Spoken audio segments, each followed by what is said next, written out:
सुंदर दिवशी हिंदू रेव्हेंजर्सची लीडर गीता गावामध्ये एकटी फिरत होती, कारण तिला शांतपणे निसर्ग अनुभवायचा होता.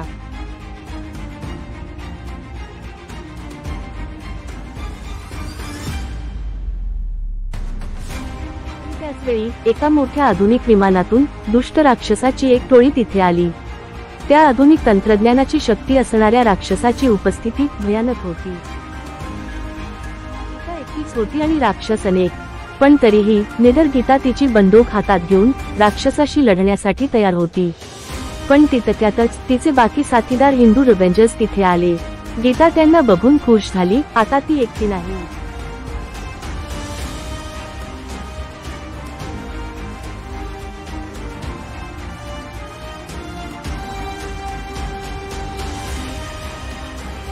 आधुनिक राक्षसांनी हिंदू रेव्हेंजर्स वर हल्ला केला आणि एका मोठ्या स्फोटाने युद्धाची सुरुवात झाली.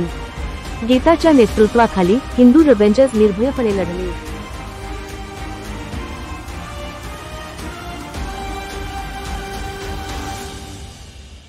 राक्षसांनी त्यांची आधुनिक मशीन वापरली आणि मोठमोठे ऊर्जेचे गोळे तयार केले. ते चमकते गोळे विनाशकारी होते. सगळीकडे स्फोट होत होते, सगळीकडे विनाशच होता. हिंदू रेव्हेंजर्सना कळत नव्हतं की आता नक्की काय करावं.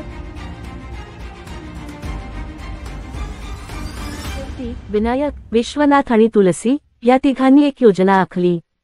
ते राक्षसाच्या त्या आधुनिक मशीन जवळ गेले आणि भरपूर वार करून त्या मशीनचा नाश केला. आता राक्षस दुर्बल झाल्यामुळे हिंदू रेव्हेंजर्सनी काहीच क्षणांत त्याचा पराभव केला.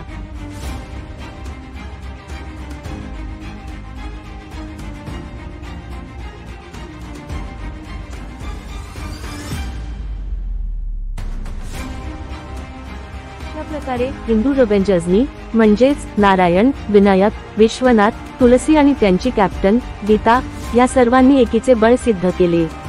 हिंदू रेव्हेंजर्स जोपर्यंत एकत्र आहेत तोपर्यंत कोणीच त्यांना हरवू शकत नाही.